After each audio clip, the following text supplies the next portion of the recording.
Comment t'appelles-tu? Mon nom c'est Julia. Direct-Fonel. Marquise.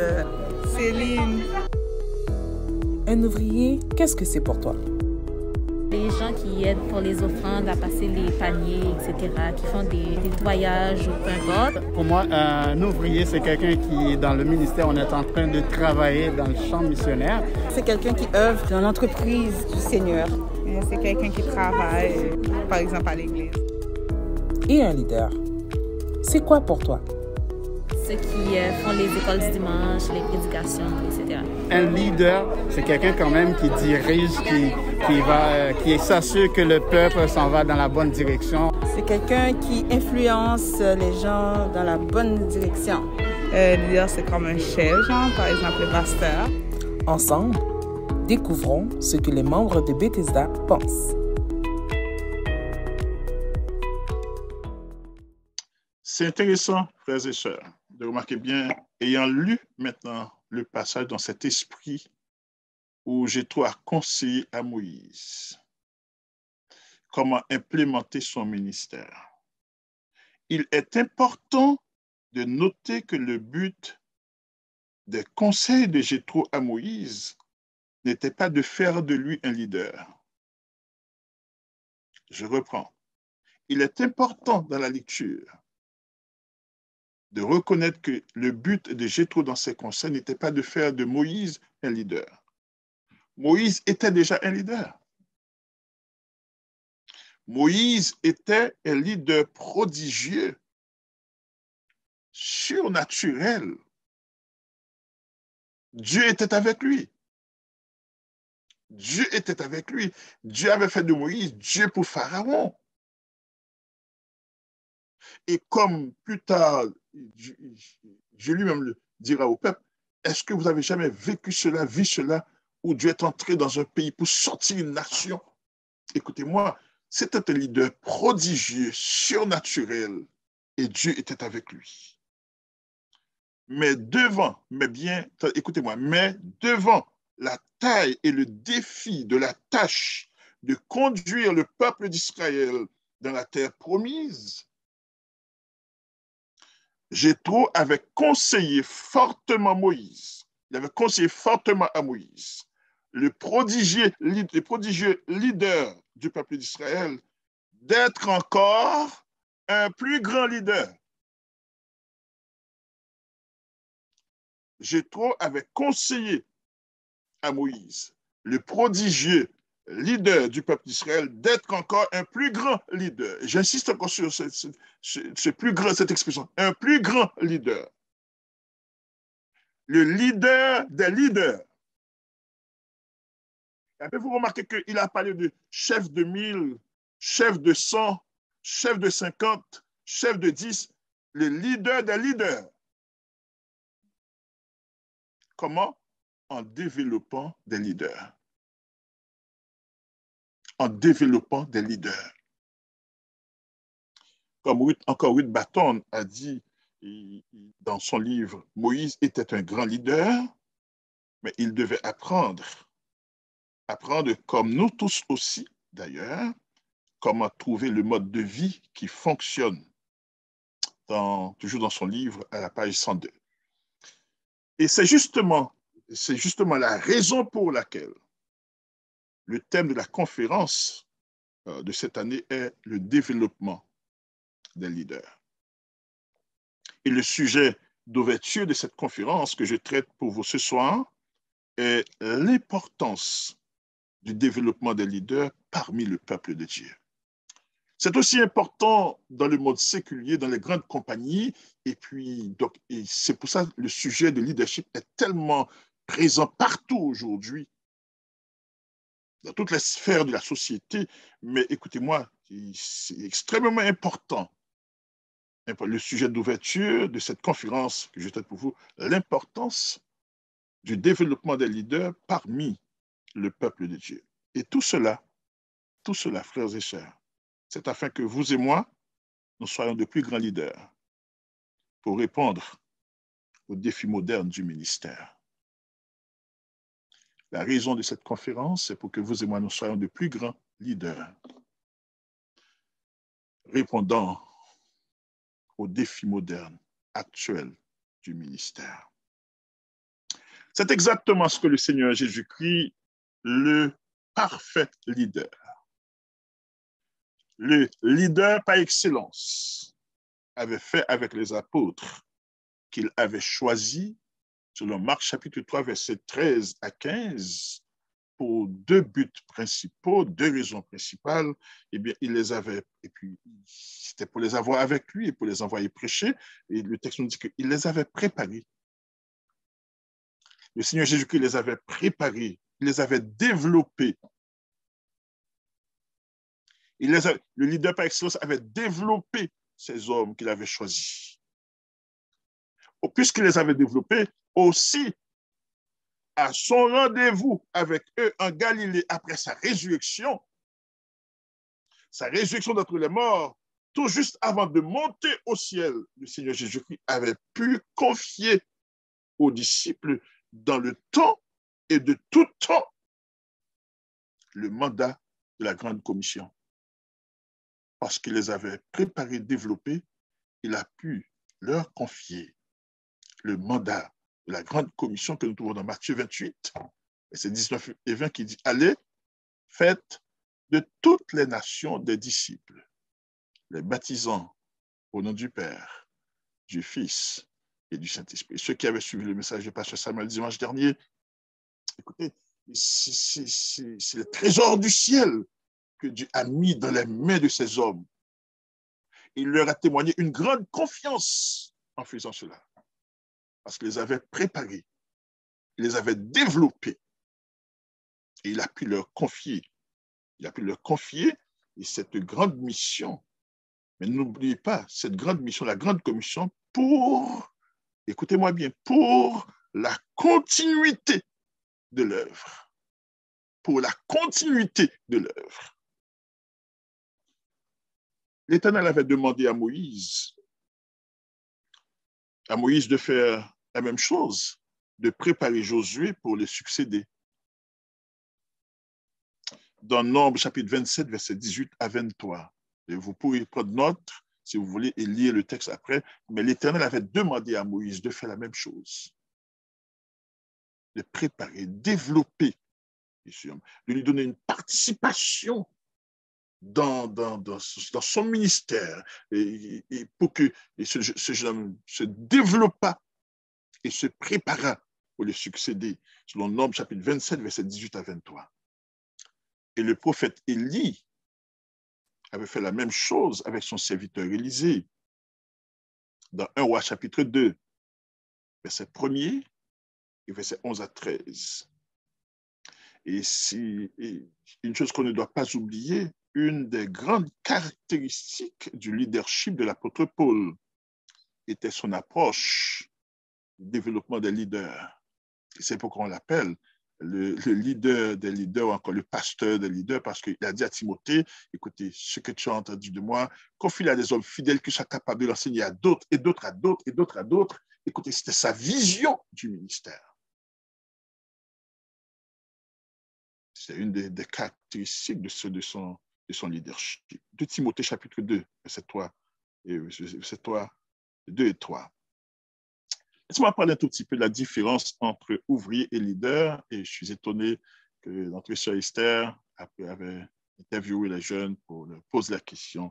Et différence entre ouvrier et leader. Un ouvrier est quelqu'un qui fait un ouvrage, qui travaille. C'est un travailleur. C'est exactement de cela que le Christ parlait dans Matthieu 9, versets 37 et 38, que notre frère Wilgens vient de citer. Lorsque le Seigneur avait dit, la moisson est grande, mais il y a peu d'ouvriers. Il a donné comme solution, priez donc le maître de la moisson d'envoyer des ouvriers dans sa moisson. Le Seigneur nous appelle tous à travailler dans sa vigne. Parabole des ouvriers lui à différentes heures, dans Matthieu 20, versets 1 à 16. Écoutez-moi, frères et sœurs, et qu'importe ce que vous faites comme ministère, n'oubliez pas, vous et moi, nous sommes tous ouvriers avec Dieu, selon 1 Corinthiens 3, verset 9.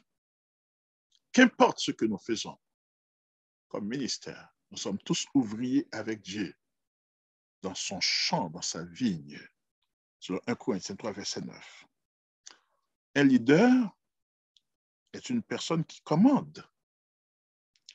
C'est un ou une responsable. C'est un chef, un meneur, une meneuse de personnes. Un meneur de personnes. Ce n'est pas quelqu'un qui a, un leader, ce n'est pas quelqu'un qui en a l'apparence. Un leader, ce n'est pas quelqu'un qui, surtout dans le champ de Dieu, un leader, ce n'est pas quelqu'un qui en a l'apparence, ni non plus qui en a la prétention. Ce n'est pas quelqu'un qui a la prétention, ni même des talents, ni même des talents. Il y a des gens qui sont bourrés de talents, mais qui ne sont pas leaders.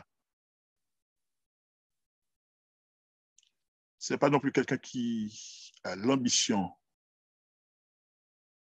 qui en a l'ambition. Mais c'est plutôt quelqu'un, écoutez-moi bien, un leader, c'est quelqu'un qui, avec un fardeau dans le cœur pour le peuple de Dieu.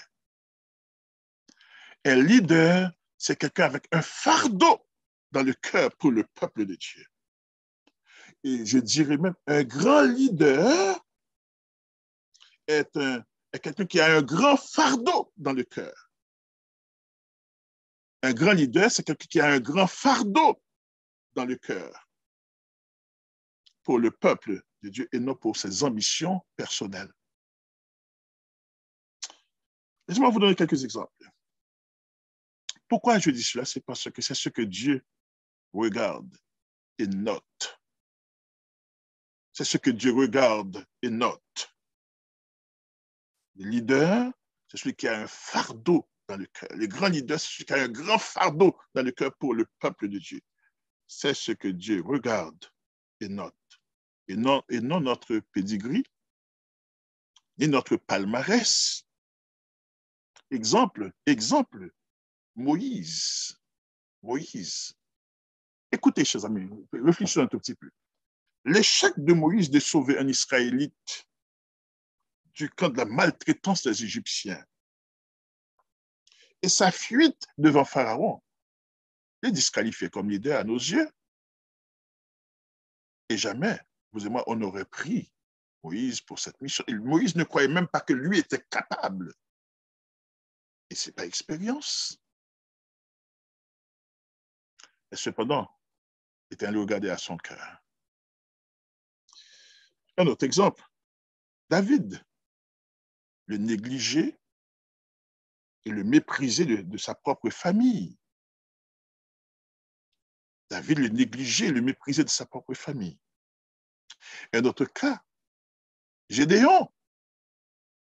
Gédéon, le plus petit parmi les fils de Joas, de la famille d'Abiézer, la plus pauvre famille de toute la tribu de Manassé.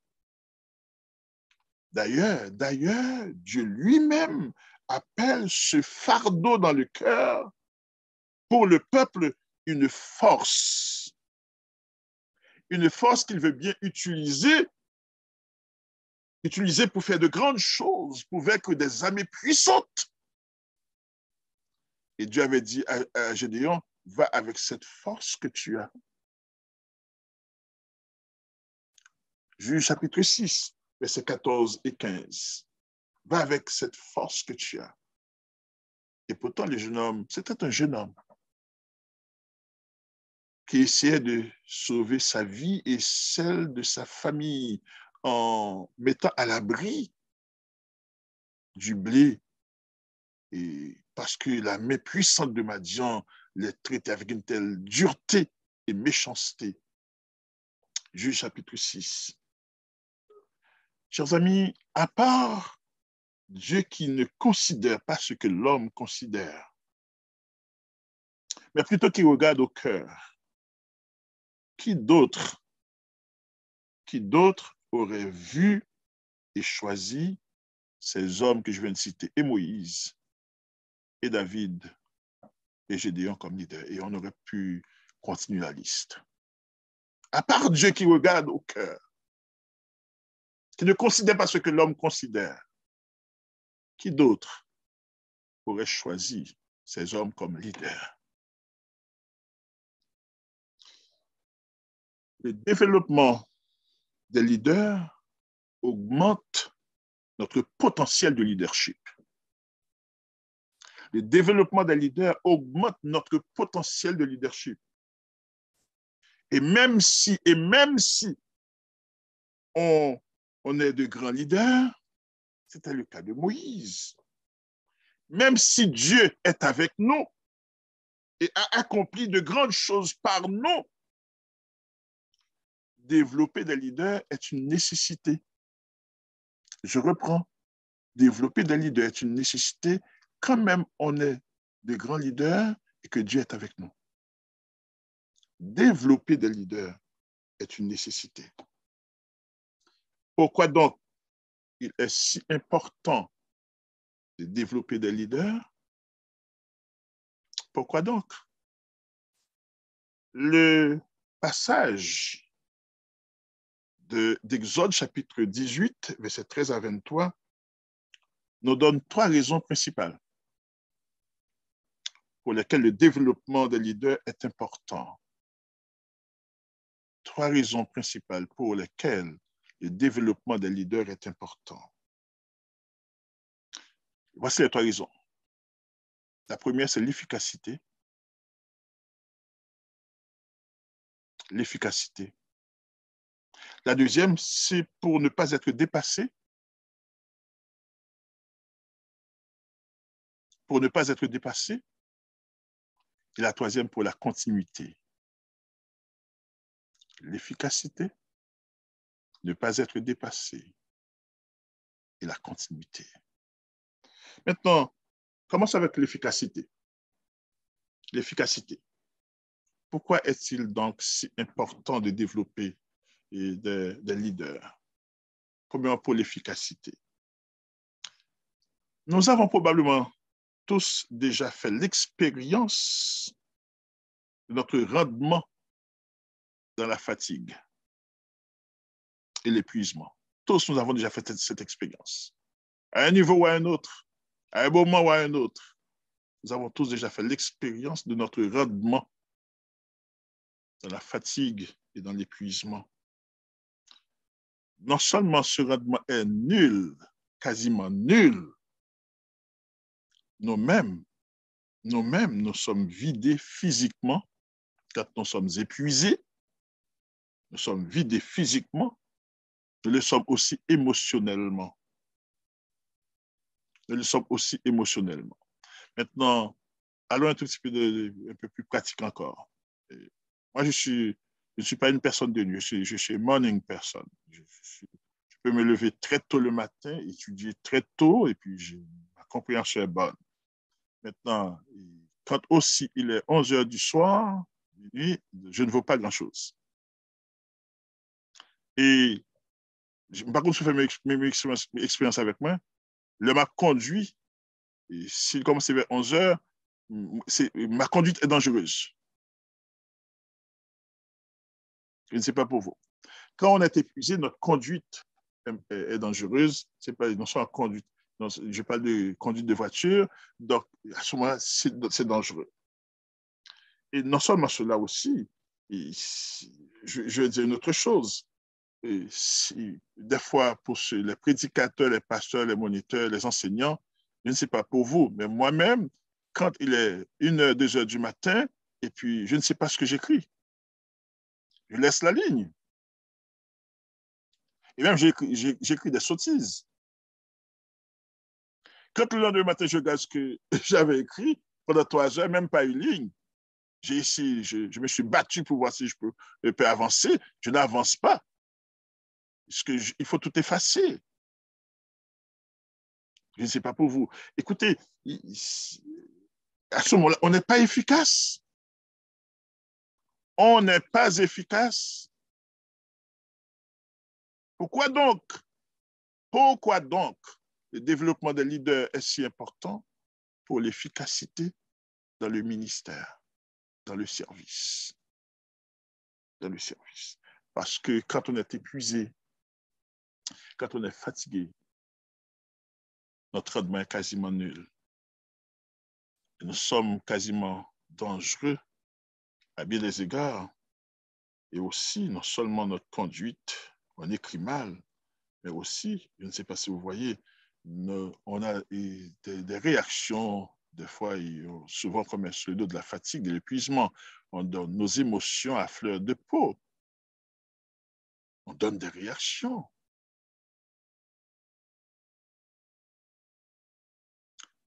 Ce n'est pas sage. Et non seulement nous-mêmes, mais aussi la réception d'un peuple épuisé. Soit nous-mêmes, quand nous sommes fatigués, notre rendement est quasiment nul. Mais aussi la réception du peuple fatigué, épuisé, est aussi nulle. Est aussi nulle. C'est pourquoi Jéthro disait à Moïse, au verset 17, et dans la première chose qu'il lui dit, il dit, écoutez, ce que tu fais n'est pas bien. J'ai observé ta journée de travail avec le peuple comme leader, grand leader. Dieu a fait des choses extraordinaires avec vous. Mais ce que tu fais maintenant n'est pas bien. Pourquoi ce n'est pas bien? C'est vrai, Moïse, tu es de bon cœur. C'est vrai, Moïse, tu es un homme responsable. Et plus que cela, tu es un homme important. Et tout le monde aime se sentir important, que tout le monde vienne nous voir. On aime ça. On aime tout ça, se sentir important. Et j'ai tout dit à Moïse, ce que tu fais n'est pas bien. Pourquoi c'est pas bien? Il dit, tu t'épuiseras toi-même. Tu t'épuiseras toi-même et tu épuiseras ce peuple qui est avec toi. À ce moment-là, tu n'es pas efficace dans ce que tu fais. Le peuple n'est pas réceptif non plus. On gaspille beaucoup de temps, on n'avance pas. On donne des réactions. Il faut tout recommencer. On doit corriger continuellement les choses qu'on a faites.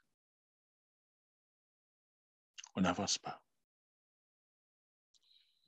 Donc, la première raison principale pour laquelle il faut développer des leaders, c'est pour l'efficacité. Il dit, non seulement tu t'épuiseras toi-même, tu épuiseras ce peuple qui est avec toi.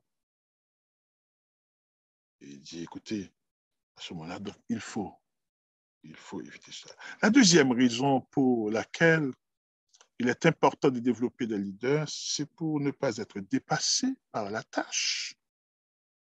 Pour ne pas être dépassé, pour suffire à la tâche et ne pas être dépassé. Tout seul, même si on est de bonne volonté, on n'y arrivera pas. Tout seul, même si on est de bonne volonté, on n'y arrivera pas. Maintenant, je sais que pour nos leaders haïtiens, à tous les niveaux, dans tous les domaines, et on a beaucoup de questions à propos de développement des leaders.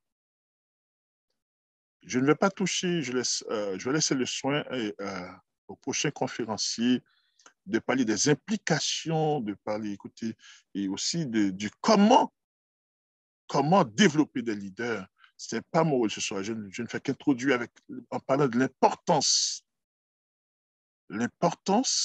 du développement des leaders. Je laisse le soin au prochain conférencier. Mais écoutez-moi, pour ne pas être dépassé par la tâche, pour suffire à la tâche et ne pas être dépassé. Tout seul, on n'y arrivera pas. Et j'ai trop dit à Moïse, au verset 18b, ce qui suit. Car la chose, le travail, ce qui est devant toi est au-dessus de tes forces. Ce qui est devant toi et tout ce qui est à faire, et pour le faire, pour la gloire de Dieu, pour l'édification du peuple, c'est au-dessus de tes forces. Tu ne pourras pas y suffire seul. Tu ne pourras pas y suffire seul. Il dit aussi, et tout ce peuple. Donc, c'est la troisième raison principale pour laquelle vous et moi, nous devons développer des leaders et nous devons aller dans ce sens. Nous devons collaborer à ce niveau. Nous devons cultiver cette vision. Je sais que vous aurez certainement des questions. Je répondrai un peu plus tard. C'est la troisième raison. J'ai trop dit à Moïse au verset 23. Si tu fais cela, c'est-à-dire si tu développes des leaders avec l'aide du Seigneur, écoutez bien, voici ça, verset 23. Si tu fais cela et que Dieu te donne des ordres, tu pourras y suffire. Tu pourras y suffire. Et tout ce peuple parviendra heureusement à sa destination.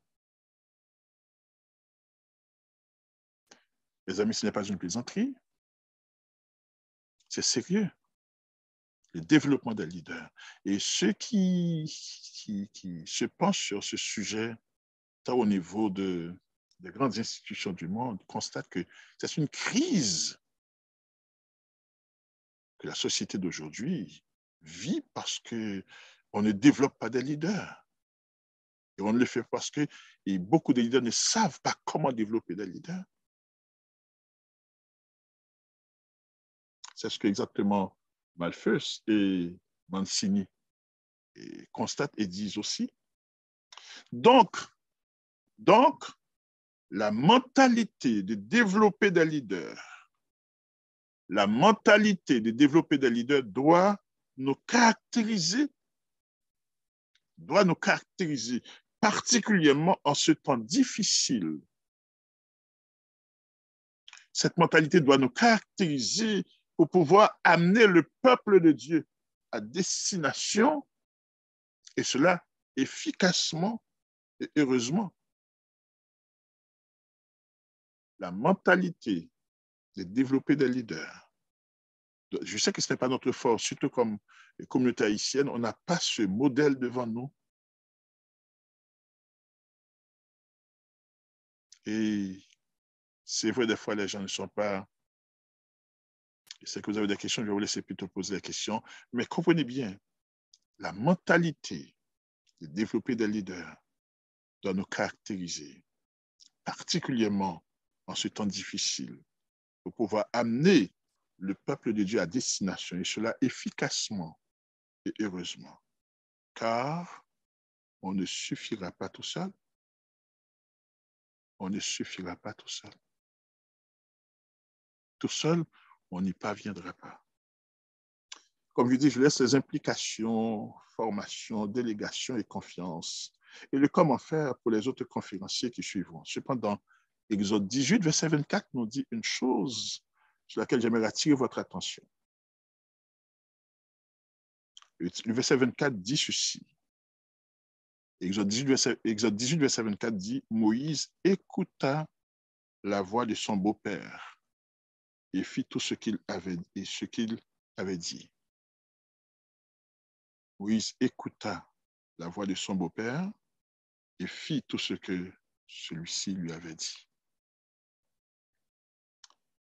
Avant de terminer cette présentation, pour faire passer à vos questions, imaginez, frères et sœurs, que Moïse avait mis sur la glace ou sur les tablettes les recommandations de son beau-père Jéthro. Il aurait pu dire, écoutez, qu'est-ce que tu sais?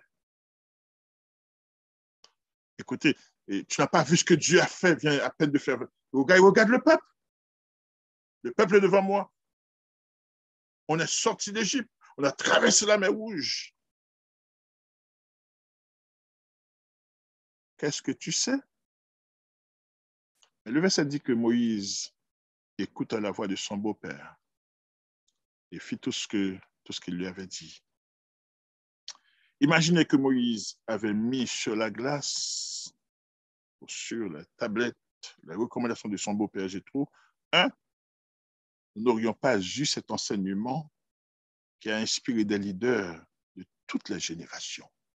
Et ce passage sur lequel on base notre conférence cette année a inspiré des leaders de toutes les générations, et ceci dans le monde séculier comme dans le monde religieux, évangélique. Et si vous vous souvenez, ce texte est la référence pour tous les choix des leaders, les choix des diacres plus tard dans le Nouveau Testament. Et, écoute, à tout moment, c'est pour le gouvernement d'Israël, écoutez, ce texte, on n'aurait pas eu cet enseignement qui a inspiré des leaders de toutes les générations. 2. Imaginez que Moïse avait mis sur la glace, ou sur les tablettes, les recommandations de Jéthro. 2. Malgré ses bonnes intentions de servir le peuple épuisé, Moïse lui-même épuisé n'aurait pas fait long feu. Moïse lui-même épuisé n'aurait pas fait long feu.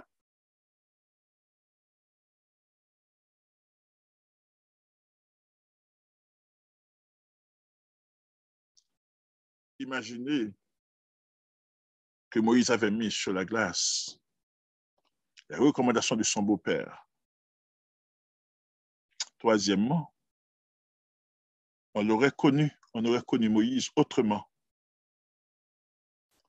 On aurait connu Moïse probablement pour la sortie d'Égypte des enfants d'Israël. On l'aurait connu aussi pour la traversée à pied sec de la mer Rouge. Mais aussi, on l'aurait connu pour l'échec d'amener le peuple d'Israël dans la terre promise.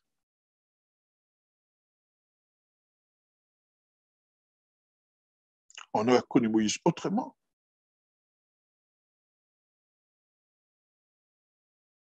Imaginez que Moïse avait rejeté les conseils de son beau-père. Peut-être diriez-vous que c'était Josué qui avait fait entrer le peuple d'Israël dans la terre promise. Et moi, je vous réponds, justement, parce qu'il avait développé des leaders dont Josué faisait partie. Parce que Moïse avait développé des leaders dont Josué faisait partie. Et vous vous souvenez, je l'ai cité dans Nombre tout à l'heure, Dieu avait demandé à Moïse de développer Josué pour le remplacer. Le développement des leaders est important. Et c'est encore Malthus qui a dit dans son livre, à la page 11, l'ultime test d'un leader n'est pas l'ampleur de son ministère.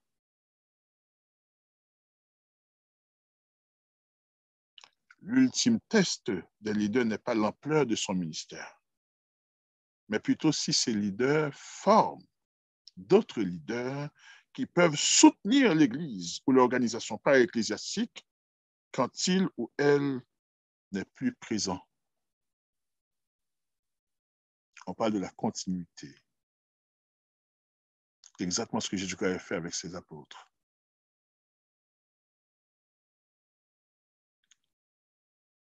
Le véritable test est l'héritage que le pasteur laisse derrière lui et non pas l'ampleur. Je vais m'arrêter là au cas où vous aurez des questions. Mais j'espère que j'ai au moins éveillé votre conscience par rapport à l'importance de développer des leaders. J'ai bien dit, les ouvriers sont tous ceux qui travaillent, ce sont des travailleurs. Nous sommes tous ouvriers avec Dieu. Et les leaders sont des chefs, des leaders, ce sont des meneurs d'hommes. On n'est pas tous chefs de 1000, mais on est des leaders. Et probablement, les autres conférenciers auront beaucoup de choses à vous dire sur les sujets qui vont suivre. Je fais place aux responsables s'il y a des questions. Je les prendrai. Et que le Seigneur vous bénisse abondamment et qu'il vous donne de saisir l'importance à tous les niveaux de la vie chrétienne. Et quel que soit votre ministère, et développer des leaders. Que Dieu bénisse abondamment. Amen, merci, Passe. Donc, nous allons passer à la période des questions. Je pense que je vois déjà une main levée. C'est Sœur Marquise. Que la paix de Dieu vous soit. Merci beaucoup, pasteur, pour cette présentation. Moi, ça a suscité beaucoup de réflexions en moi. Alors, j'ai deux questions, mais la première a plusieurs volets. Si je comprends bien, c'est comme si ce texte est un texte de prévention d'épuisement chez les leaders quasiment. Et c'est tellement important, d'après ce que je comprends, il faudrait quasiment avoir un système de surveillance d'épuisement chez nos leaders. Mais mon problème avec ça, c'est qu'on est dans une communauté, en tant que leader, on confronte à cette situation tout le temps. Assez souvent, les gens ne veulent pas prendre de responsabilité. Et toi qui es responsable, puis tu es conscient du travail, tu ne peux pas abandonner le travail. Puis des fois, on a affaire avec des gens qui pensent que, OK, ce n'est pas ma responsabilité, c'est ta responsabilité, ou bien les demandes s'accumulent, se multiplient, puis il n'y a comme pas grand monde qui veulent s'impliquer. Puis pour éviter que le travail souffre, le leader est souvent appelé à faire beaucoup plus, puis à continuer. Et c'est comme si ça devient un cercle vicieux où on ne veut pas s'épuiser, mais en même temps, on ne veut pas abandonner, parce que je comprends aussi dans le texte, je trouve qu'on n'a pas conseillé à Moïse d'abandonner. Il n'a pas dit qu'on va prendre un break de 6 mois. Il a surtout parlé d'une réorganisation. Et ça va prendre des gens qui vont suivre dans la direction aussi pour pouvoir, pour que ça soit efficace. Ça, c'est ma première question, surtout dans notre communauté. Comment s'arranger avec ça? Parce que les gens, assez souvent, ils sont beaucoup spectateurs, ils ne veulent pas nécessairement prendre de responsabilité. Ça, c'est la première question. L'autre question, comment on peut comprendre l'épuisement du peuple? Je comprends l'épuisement de Moïse. Ils disent que le peuple va s'épuiser aussi. Comment le peuple s'épuise si Moïse est épuisé, lui? D'accord. Maintenant, la première question, surtout, c'est, vois-tu, je vais vous dire ce qui m'a surpris et dans le livre que j'ai lu et aussi dans le texte même en particulier, c'est parce que parmi le peuple, il y avait des leaders, beaucoup de leaders potentiels qu'on n'aurait jamais vus si on ne s'était pas arrêté pour comprendre que au niveau du processus, il faut changer d'approche. Parce que, imaginez-vous combien de leaders que Moïse a trouvés, parce qu'ils étaient 1 million. Et quand tu fais le total, c'est des gens insoupçonnés. Et qu'est-ce qui fait que ces leaders sont ressortis? C'est pas tout simplement la formation, le développement. Et c'est probablement, ça va être le rôle de celui qui va traiter le comment.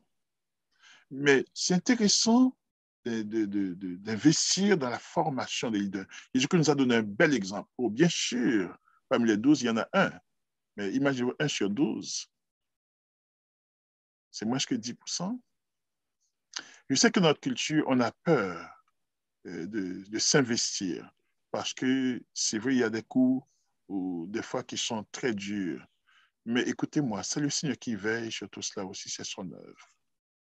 Et j'encourage fortement cette culture, c'est pour ça aussi, je suis content qu'on n'a pas dans une conférence des leaders, pour que les leaders comprennent et qu'on travaille ensemble, qu'on change de culture,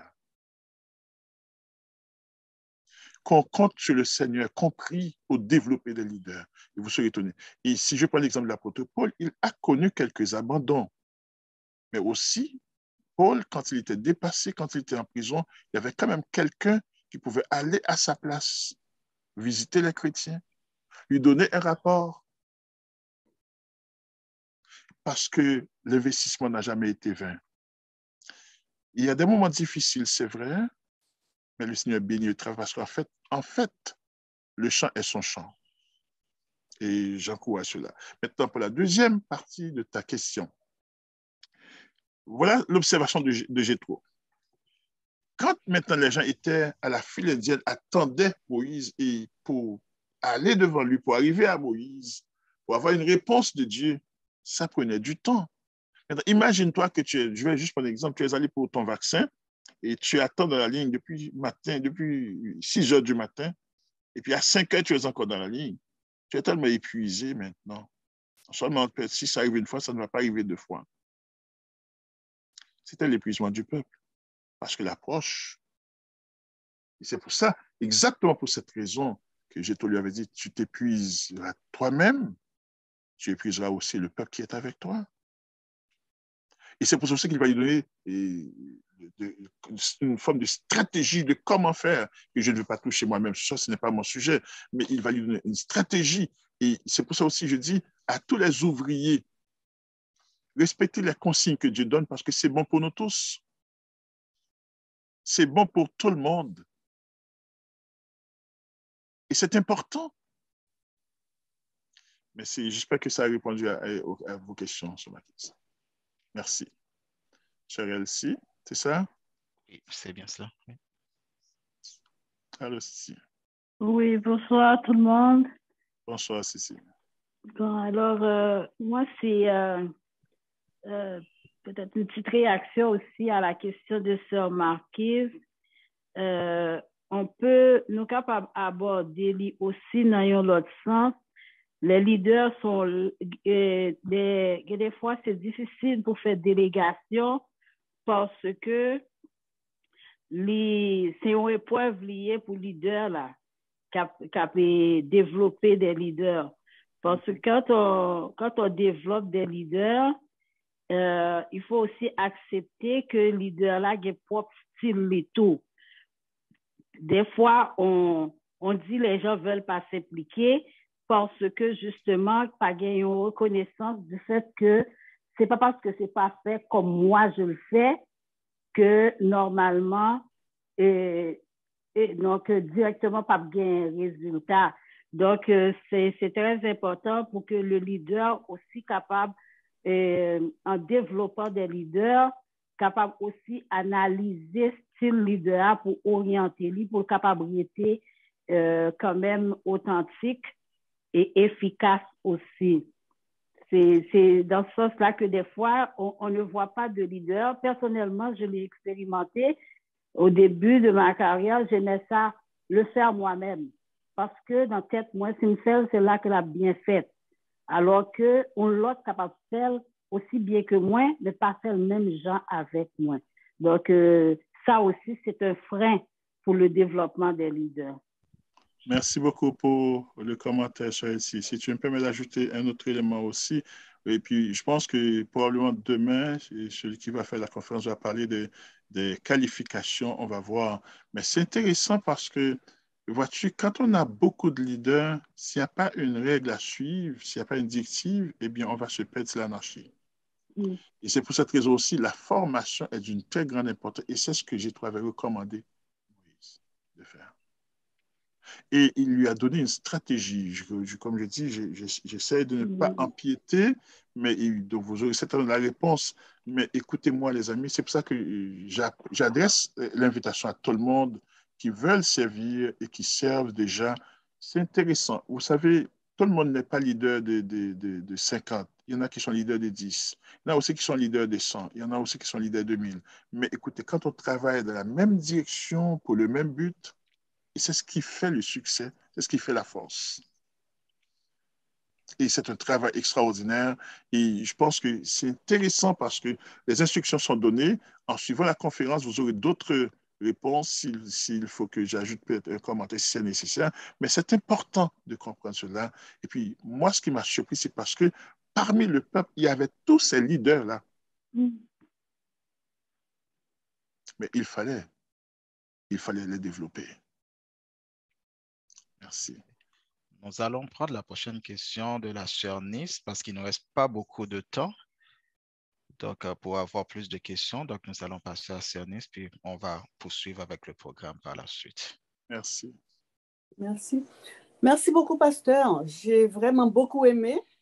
Et puis, justement, on doit apprendre le sténo si on veut être capable de tout noter.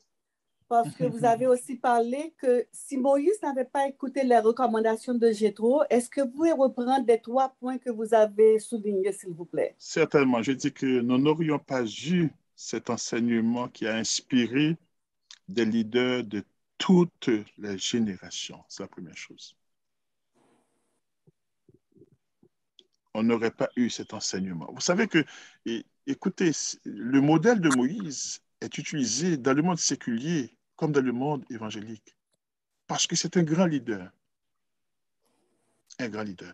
Et des livres qui sont écrits sur le leadership à propos de Moïse, c'est immense. Ce passage a inspiré des leaders de toutes les générations. La deuxième, c'est parce que malgré ses bonnes intentions de servir le peuple épuisé, Moïse lui-même épuisé n'aurait pas fait long feu. Et voyez-vous, on a de bonnes intentions, mais si on n'a pas développé des leaders, on ne pourra pas aller loin. Il n'aurait pas fait long feu. Et troisième, il dit que si Moïse n'avait pas écouté les recommandations de Jéthro, on l'aurait connu autrement. Autrement. C'est vrai, il aurait été connu pour la sortie d'Égypte des enfants d'Israël. Il aurait été aussi reconnu pour la traversée à pied sec de la mer Rouge. Mais l'échec d'amener le peuple dans la terre promise aurait tout noyé, aurait l'emporté sur ce qu'il avait déjà fait.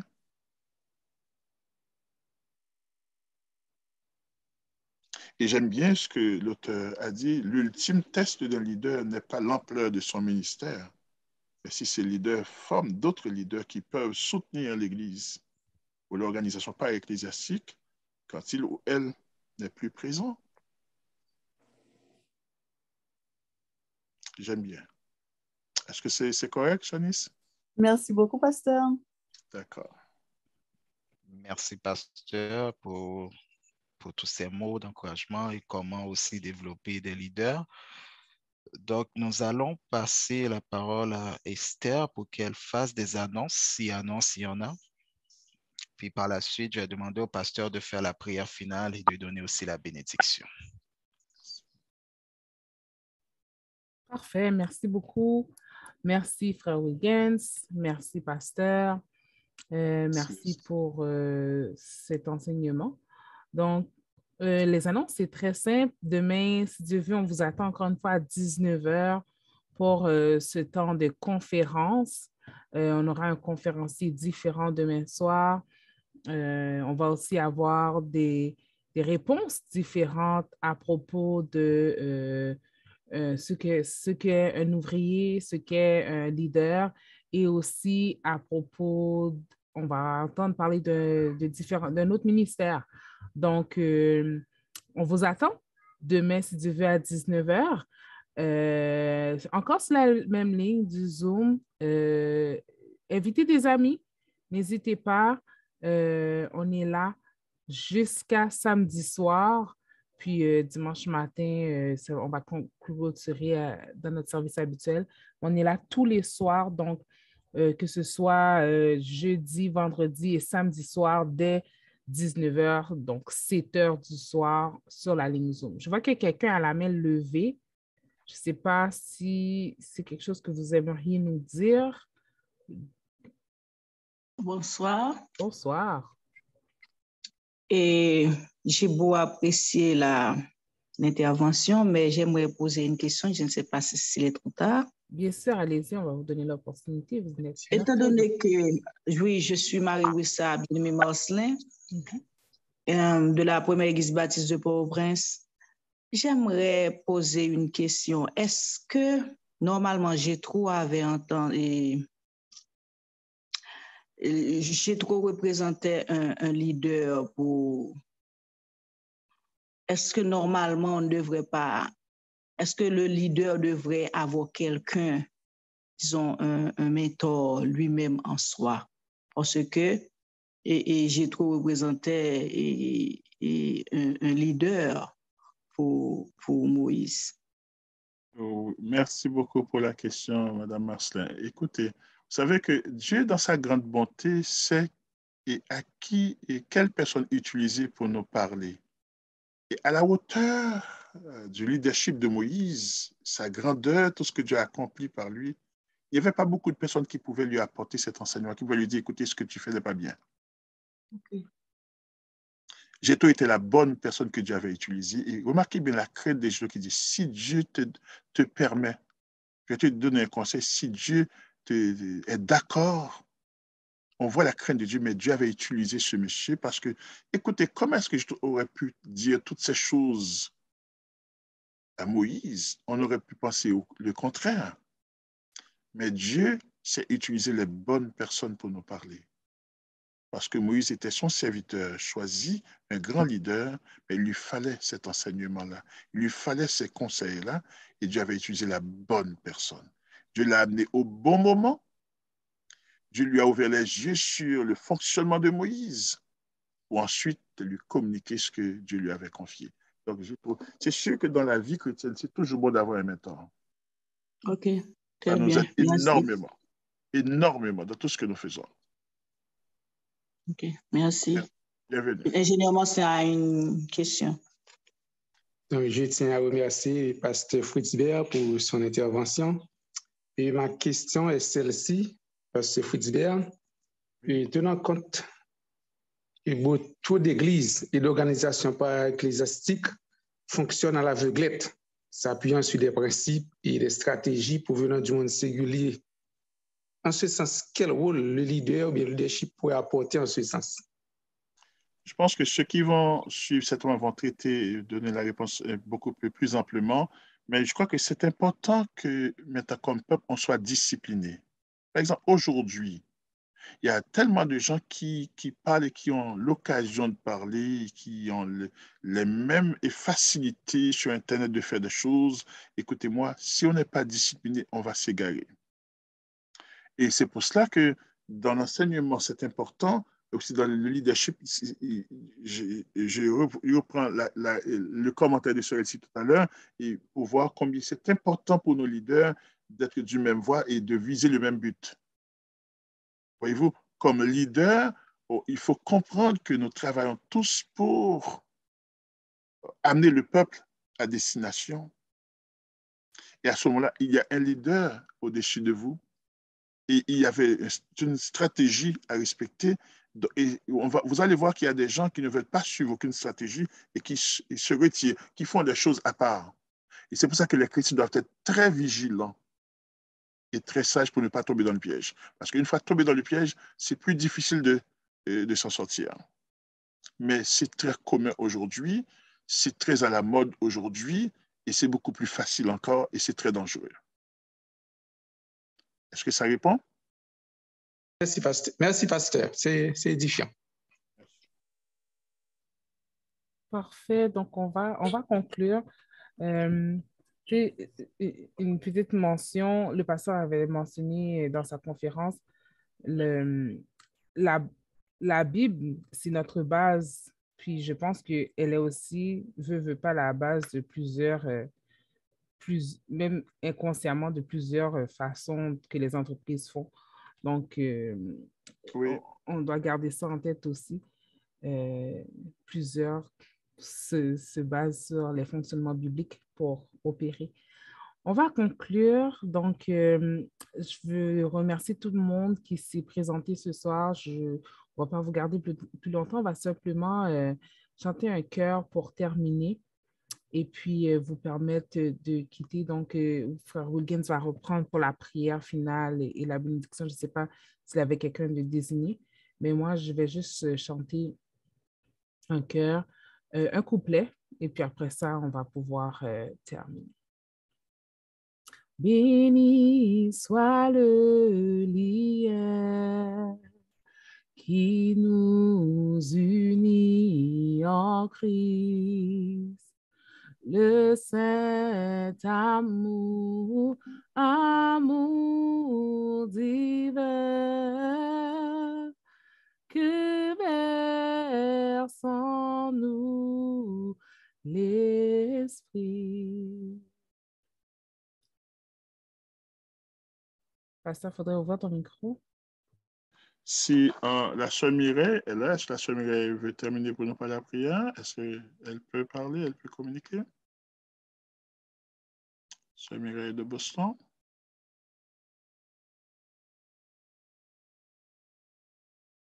Est-ce qu'elle peut? Sinon, je reviens à Pasteur Mathieu pour terminer pour nous par la prière. Prions le Seigneur. Notre Seigneur et notre Dieu, tu es digne de toute gloire et merci. Tu es auteur en nous de la vie, du mouvement et des lettres, mais aussi auteur de toutes les familles ici-bas et dans les cieux. Merci pour ce temps que tu nous donnes et merci de la façon dont tu nous as parlé ce soir. Merci Seigneur d'être avec le conférencier. Merci de nous permettre de garder le bon dépôt par le Saint-Esprit qui agit en nous. Et merci aussi de nous donner tout le temps de la conférence comme un temps d'édification à ta gloire. Ainsi, nous bénissons ton nom pour la participation de chacun de nous ce soir et que ce soit toujours pour ta gloire avec le pardon de nos péchés. Au nom de Jésus-Christ, ton Fils bien-aimé, qui vivrait avec toi dans l'unité du Saint-Esprit, un seul Dieu, dans les siècles des siècles. Amen. C'est que Pasteur Firmin devait être là. Je ne sais pas si Pasteur Firmin est là. Pasteur Firmin, est-ce que tu es là?